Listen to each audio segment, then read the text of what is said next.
કૃષ્ણ, હરે મહાદેવ. મિત્રો, આજે આપણે મહાન દાનવીર શેઠ ઝઘડુસાનો ઇતિહાસ જાણીશું. શેઠ ઝઘડુસા 13મી સદીમાં કચ્છના ભદ્રેશ્વરમાં રહેતા એક વેપારી મહાજન હતા. તેઓ મૂળ મારવાડના શ્રીમાળી જૈન હતા, પણ વેપાર અર્થે કચ્છમાં સ્થાયી થયેલા હતા. શેઠ ઝઘડુસા પાસે દરિયાપારના વેપાર માટે ઘણા વાહનો હતા. એના થકે તેઓ પર્શિયા, એરબિયા અને આફ્રિકા સાથે વેપાર કરતા. તેઓ મુખ્યત્વે અનાજ, કપાસ અને મસાલાનો વેપાર કરતા હતા. તેમના દરિયાઈ માર્ગે વેપાર ઘણો બહોળો હતો. બહોળો વેપારને કારણે તેમની પાસે અઢળક સંપત્તિ હતી.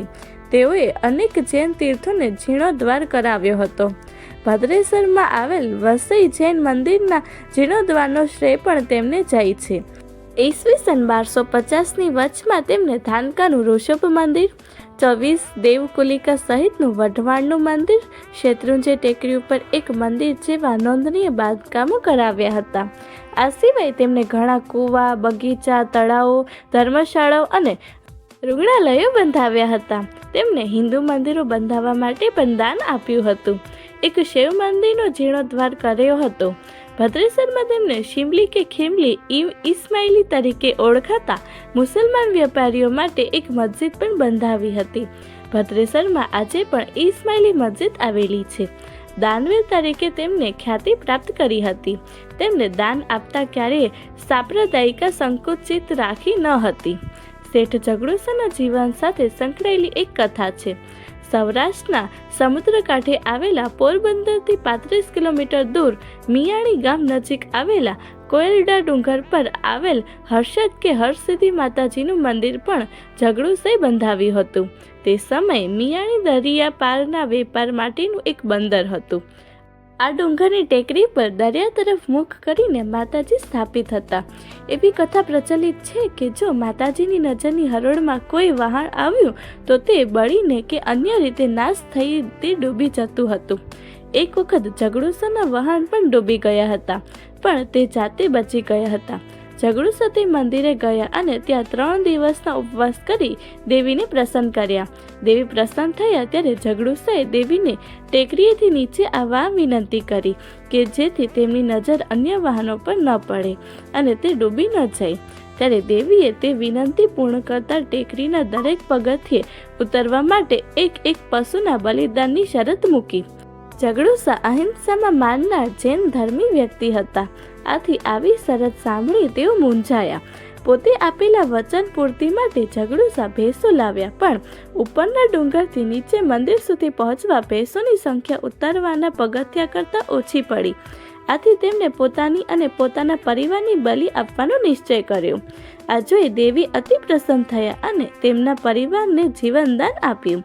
નીચેના મંદિરમાં માતાજીની મુખ્ય મૂર્તિની બાજુમાં એક ગોખમાં ઉપર તરફ જતા પગથિયાઓ દર્શાવી આ પગથિયાઓ પર શેઠ ઝઘડુસા, તેમના પત્ની, તેમનો પુત્ર અને તેમની પુત્રવધૂની પથ્થરની મૂર્તિઓ આ મંદિરમાં વિદ્યમાન છે.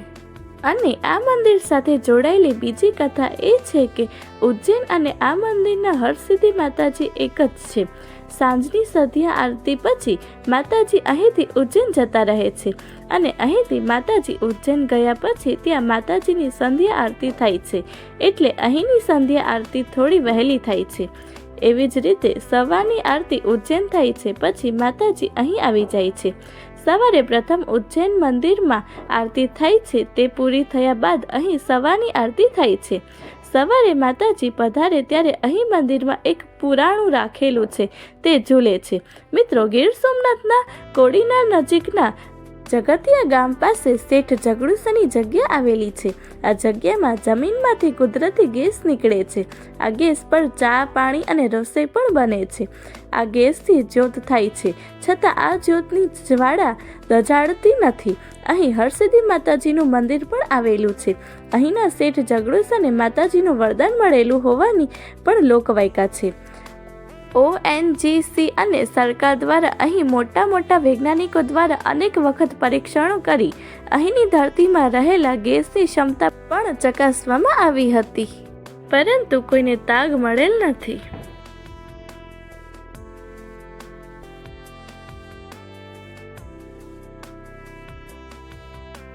મિત્રો, આ વિડીયો મહાન દાનવીર શેઠ ઝઘડુસાના મહેલનો છે, જે હાલમાં જર્જરિત હાલતમાં જોવા મળે છે, જે કચ્છના ગાંધીધામ ભદ્રેશ્વર આદિપુર મુદ્રા રોડ પર આવેલ છે. આપણી પ્રાચીન સંસ્કૃતિને પ્રણામ. મિત્રો, અત્યારે આ મહેલ તેના છેલ્લા શ્વાસ લઈ રહ્યો છે. મિત્રો, તમને મારો આ વિડીયો પસંદ આવ્યો હોય તો કોમેન્ટ જરૂરથી કરશો અને આવા જ નવા વિડીયો જોવા માટે મારી ચેનલ નીચી નોલેજને લાઇક, શેર, સબસ્ક્રાઈબ અને કમેન્ટ કરવાનું ભૂલશો નહીં. હર હર મહાદેવ.